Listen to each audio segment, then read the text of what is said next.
Hey YouTube, had a couple of people ask about a review of the Phoenix Trinity Honcho. I'll go over real quick what I've got and talk about pretty much a year of shooting these things now. This review will be basically just from the standpoint of uspsa competition. I don't do too much else with them.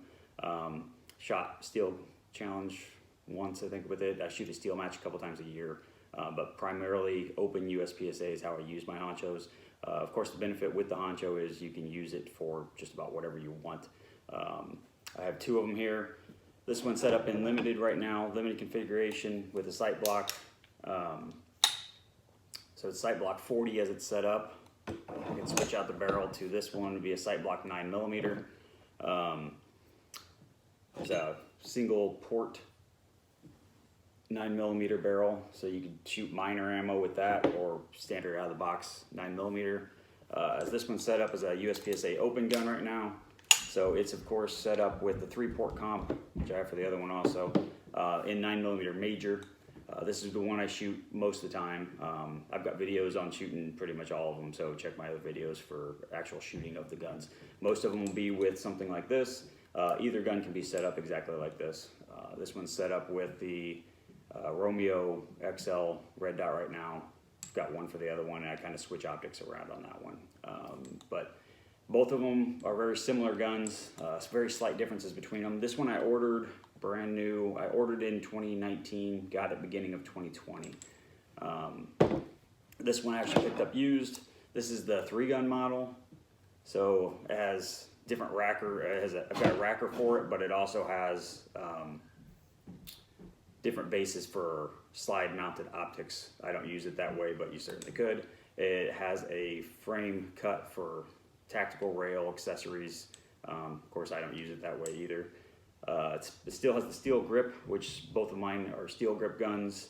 This one is not undercut, as you can see under here, whereas this one is undercut under the trigger guard. So that's the difference.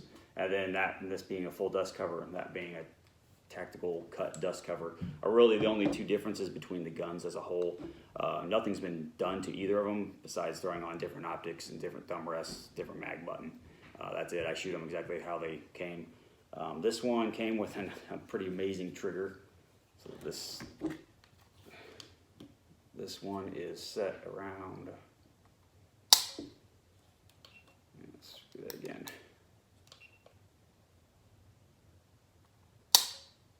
1.14. Do it one more time. 1.17. So really light trigger on that one. This one, I believe the previous owner had done some trigger work to it, but it was easily cleaned up. It is 1.9. So either way, both of them are very good for uspsa. You really wouldn't use them that light for much of anything else outside of competition shooting. But so far, there's a lot of reviews on how to switch these things out from caliber to caliber to different barrels and all that such, so I won't go through that. But how I've been using them, can shoot competitively with a little bit of limited. That's where I started out a long time ago, so I wanted some guns I could do both with. This is one of the few options that Phoenix Trinity has, or one of the few options out there is the Phoenix Trinity Honcho that you're able to switch back and forth. Shoot however you want to use the gun between calibers and options. So I really like that. The biggest advantage though of shooting primarily open is this gun has been the most trouble-free open gun I've had. I've shot between the two of these. I shot these all season long for 2020. Again, all the videos are up there. I pretty much throw up all my shooting videos, so good, bad, or ugly, it's out there. For open, I started out open several years ago. Started out with some custom Tamfo open guns. When I went to 2011s, I ended up shooting a Limcat Razor Cat. There was an old one for a while. I had a Atlas Chaos for a while. Then I got the Honchos, and so far these have been the seamless transition to these guns. They've just shot great. I mean, if you go through my match videos, I haven't had any malfunctions I can think of at all for the entire season that were gun related at all. I mean, I had a couple where ammo issues, which you see a round comes apart because it wasn't crimped right or something, something like that, completely unrelated to the gun.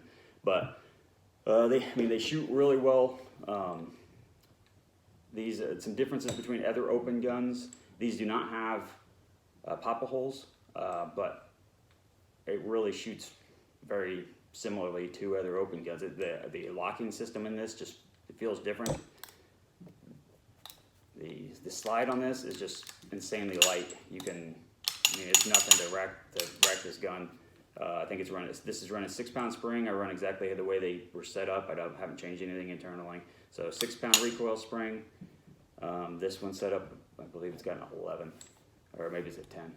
But whatever the spec was when they came in there, that's what I put in it. The other difference between these guns, you can tell the cuts. This has the standard slide cuts on it, and this one over here has the Sanders cuts.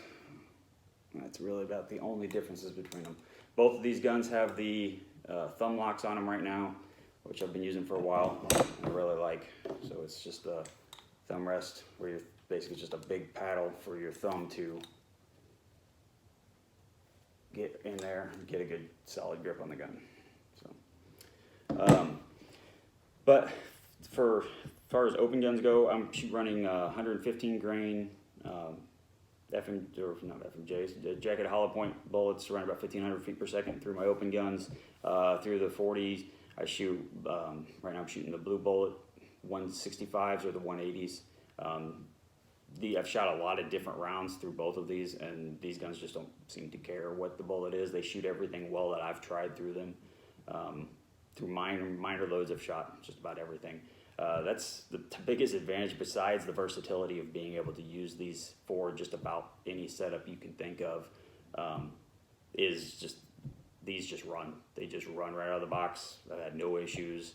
I can't say that for all the other guns I've shot. But these have just been great guns all year. I hope to keep using these for a long time to come.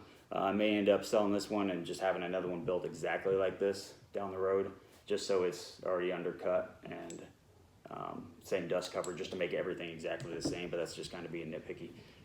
They're similar enough to run one as a primary, one as a backup. And that's what I've been doing. So if you got any questions, feel free to reach out.